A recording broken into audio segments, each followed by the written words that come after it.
Good morning, family. Today we are going to read a new book I purchased called Sticks. And I bought this because I heard somebody else read it. And I thought, this is a fantastic book to go with what we learned yesterday about how there is a leader in all of us, and all of us have something special to contribute to the world. So we're going to read the book Sticks. And it was written and illustrated by Diane Alber. And I love the illustrations in this book.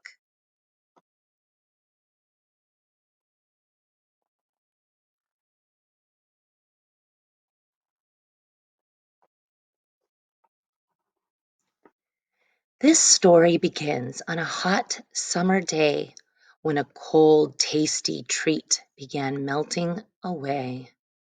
You can see our popsicle friend is melting in the hot summer sun.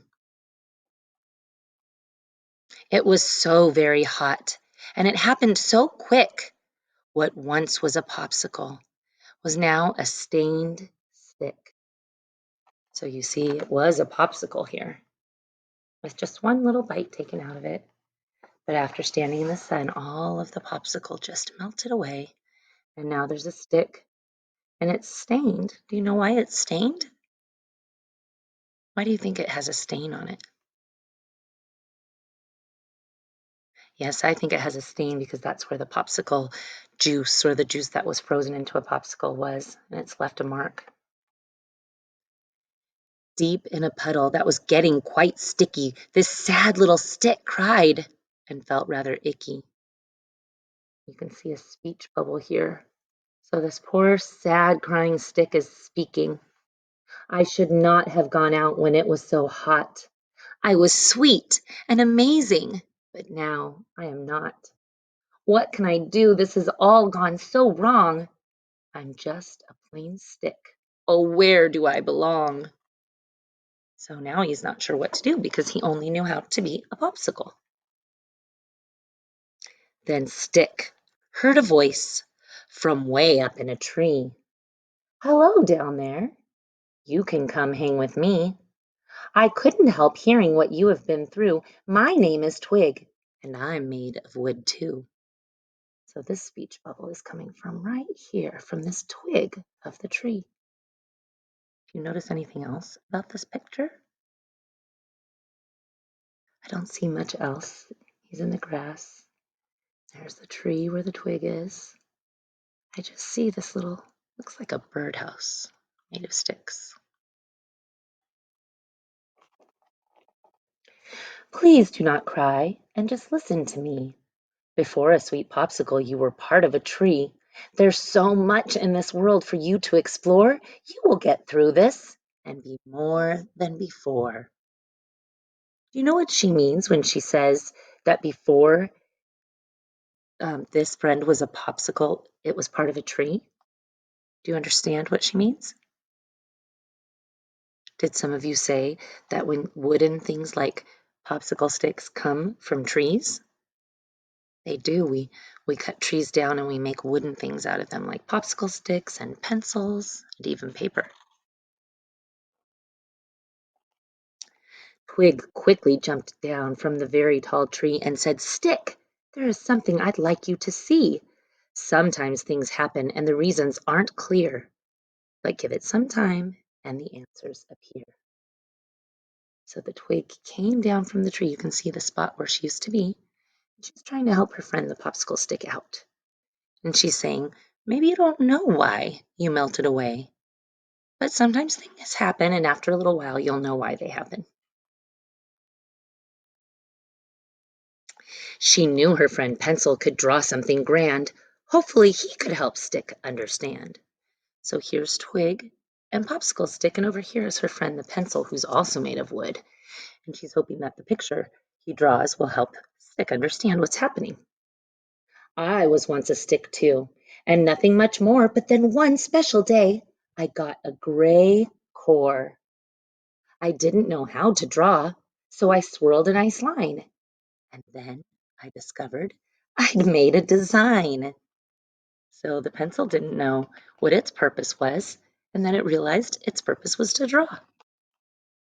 You are amazing. Can't you see? I'm just a stained stick. My only talent was melting too quick. I cannot draw or do a fun trick. I'll always just be an icky, sticky stick. So the popsicle stick is kind of arguing with the pencil, like, you do stuff that's cool. You write things. I'm not anything cool like that. I'm just sticky and stained. Twig knew she needed to show Stick even more, something amazing that he could not ignore. So they went to see Brush. He was once lost too, but now he could paint with red, yellow, and blue. Oh, she said she's going to see a brush that can now paint. So do you know what kind of brush they're going to see? Let's find out. Brush was a plain stick and nothing much more. But one special day he got bristles galore. Look at him now. Look at all he can do. He easily made that fun splatter crew. So what once was a stick is now a paintbrush. It is true what Twig said. I was once just like you. Please don't be afraid to try something new. I know you are scared. I can tell by your face. But it might take some time to find your right place. So he knows that the stick looks scared and isn't sure what his job is going to be or what he's going to do that is special. But Brush is telling him, even though you don't know what your special um, job is to teach the world or to do for the world, you're going to find your place. We believe in you. And so Brush and his paint made this beautiful painting for the stick, just like the pencil made this drawing. You are amazing. Can't you see? I'm just a stained stick. My only talent was melting too quick. I cannot paint or do a fun trick. I'll always be just an icky, sticky stick. So the stick just isn't understanding that there is something special waiting for him too. Listen to me. You are pretty great. Don't say I can't. Say I can and celebrate. I know you have not been a plain stick before. You have the chance now to be something much more. So Twig is saying, stop saying I can't. We don't say I can't. Say I can.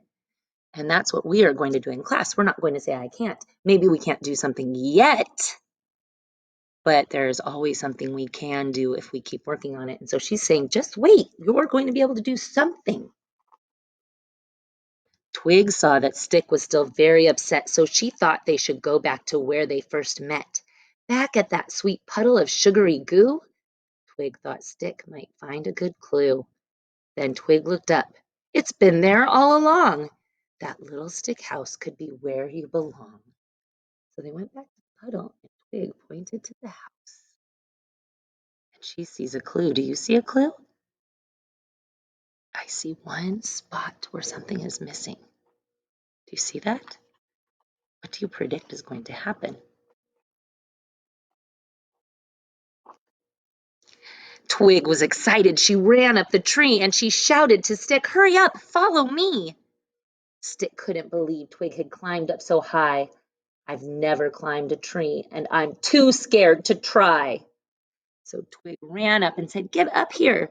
I want to show you something. But the stick is very frightened. Sometimes change is frightening. Sometimes something new scares us, and the stick is very scared. Just then a bluebird flew down to the ground and lifted Stick up without making a sound. So look, even though Stick is scared, it's just happening. And look what Bluebird did with Stick. The bird placed him gently in the last open space. Finally, Stick found his new happy place. This is where I belong. I can make art in a tree. It was quite a journey, but I'm glad to be me. And look, what do you notice about the other sticks? Doesn't it look like they were all popsicle sticks too? They're all stained, and now it looks like they're supposed to be stained. They look like art, don't they? The bird built its birdhouse with popsicle sticks, and it's a beautiful house, isn't it? Stick never forgot that one hot summer day and was glad that his popsicle melted away. He made some true friends and beautiful tree art and learned it's never too late to have a fresh start. And so back here, they show you that you too could make a birdhouse. You can use jumbo craft sticks, and you can color on your sticks with markers, and you can use hot glue, but a adult would need to help you with that, and tie it up with string. And if you want it to be outside, you would just need to spray some sealant on it. So I'll leave that there for a minute in case your parents want to take a picture of it. That would be pretty fun, wouldn't it? I love this story. This just shows us that sometimes things happen and we think it's a problem or it's not how we wanted things to go, but there is a purpose for everything, and we are all going to make a big contribution in the world. Little people are all leaders too. And just like you told us yesterday, you are all here to teach the world something and to make history. So I hope you enjoyed my story. I sure loved this book. I can't wait till you are in the classroom and can look at it yourselves. Have a great day.